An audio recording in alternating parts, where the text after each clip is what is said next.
Gausia committee Bangladesh Jahanpur শাখার ব্যবস্থাপনায় Gausia committee Jahanpur শাখার সাধারণ সম্পাদক মাওলানা মুহাম্মদ জুবাইর হোসেন কাদেরী এর সঞ্চালনায় প্রতি বছরের ন্যায় পবিত্র জশ্নে ঈদ মিলাদুন্নবী সাল্লাল্লাহু আলাইহি ওয়াসাল্লাম, শাহাদাতে কারবালা, আওলাদে রাসুল গাউসে জমান আল্লামা হাফিজ কারি সৈয়দ মোহাম্মদ তৈয়ব শাহ রহমতুল্লাহ আলাইহি এর পবিত্র উরুস মোবারক ও উরুসে আলা হজরত উদযাপন উপলক্ষে 30 আগস্ট শুক্রবার জাহানপুর হাই স্কুল ময়দানে আজিমুস শান নুরানি মাহফিল ও দাওয়াতে খাইর অনুষ্ঠিত হয়।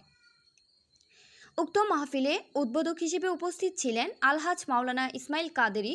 প্রধান অতিথি ছিলেন জামিয়া আহমদিয়া সুন্নিয়া আলিয়া মাদ্রাসার শাইখুল হাদিস আল্লামা হাফিজ সুলাইমান আনসারী।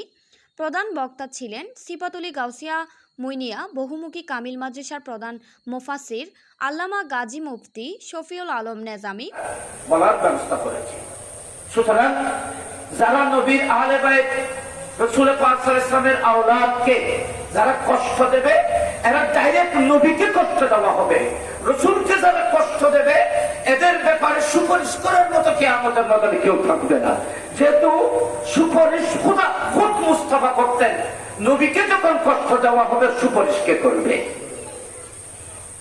দাওয়াতে খাইর মাহফিলের প্রধান আলোচক আল্লামা সৈয়দ জালালউদ্দিন আল আসহারি অনুষ্ঠানে সভাপতিত্ব করেন। অত্র কমিটির সভাপতি মাস্টার মোহাম্মদ জসিমউদ্দিন।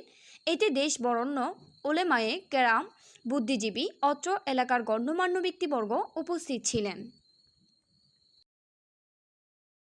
শরীয়তের কোন মাসআলা মাসাইল যেগুলো একজন মুসলমান হিসেবে আমাদের উপর অবশ্যই যেগুলো কিভাবে শিখতে হবে এবং কি জানতে হবে, এই ধরনের কোন একটি মাসআলা শিখার জন্য, এই ধরনের কোন বিষয়ে সামান্য জ্ঞান অর্জন করার জন্য কেউ ঘর থেকে বের হয়েছে, আল্লাহ রাসূল সাল্লাল্লাহু আলাইহি ওয়াসাল্লাম ইরশাদ করেছেন ওই ব্যক্তিকে 1000 রাকাত নফল নামাজ পড়ার সওয়াব আল্লাহ তাআলা দান করবেন।